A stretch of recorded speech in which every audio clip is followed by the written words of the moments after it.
5 curiosidades sobre o PlayStation 2. Curiosidade número 1. O último jogo do PS2 foi lançado em 2013.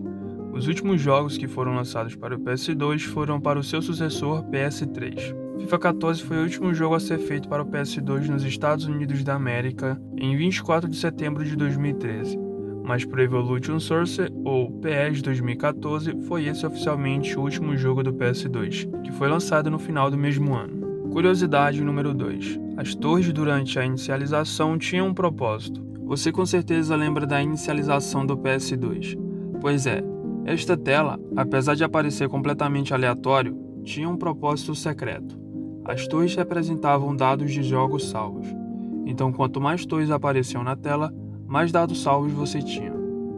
Se você tiver uma PS2, tenta experimentar. Ligue o console com o memory card e conte quantas torres aparecem.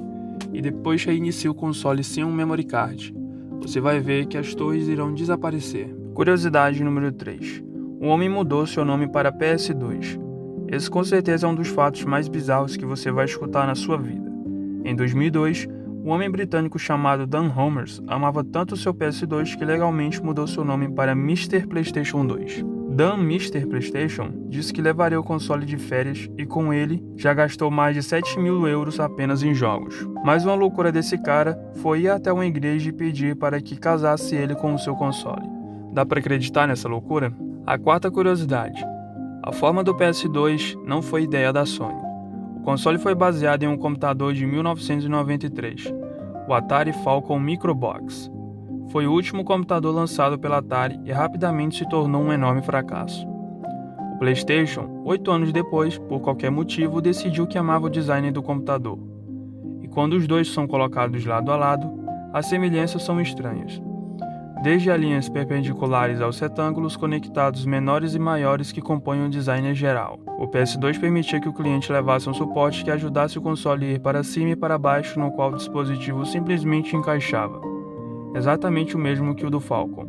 A Sony até menciona a Atari em sua patente para o PS2. E aí, sabia dessa? Curiosidade número 5. O PS2 não era apenas um console, era também um computador Linux. O PS2 teve muitos complementos ao longo de sua vida, sendo o brinquedo ocular um deles. Esta foi a primeira experiência de jogo baseada em movimento real, permitindo que os usuários jogassem sem um controlador. O PS2 mais impressionante tinha um kit opcional para convertê-lo em um computador Linux.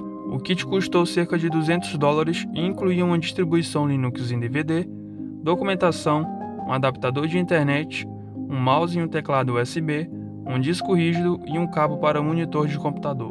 Isso permitiu que os usuários desenvolvessem seus próprios jogos sem a necessidade de licenças caras de desenvolvimento da Sony. Obviamente, eles não tinham acesso total ao pacote de desenvolvedores. Para muitos, isso lhes deu a chance de desenvolver games em uma grande plataforma de jogos. A Sony manteve este produto em segredo, pois não queria confundir seus clientes ou dar a impressão de que queriam que o PS2 fosse usado mais como um computador do que um console. Então aí está, como todos nós sabemos. O PS2 era uma máquina imensa, superando as expectativas de vendas e mantendo o primeiro lugar em consoles de jogos por um longo tempo. Há tantos outros fatos surpreendentes. Por exemplo, Manhunt 2, um jogo para PS2 que foi banido no Reino Unido e diluído antes mesmo de ser vendido em qualquer outro lugar. Seja qual for sua opinião, onde quer que estejam suas afiliações de jogo, você tem que admitir o sucesso e a pura experiência de jogos do PS2. Foi realmente ótimo. Se você gostou do vídeo, deixe seu like e inscreva-se no canal. Deixe sua opinião nos comentários e o que você achou do vídeo. Eu sou Vinícius, fico por aqui, um abraço e até o próximo vídeo.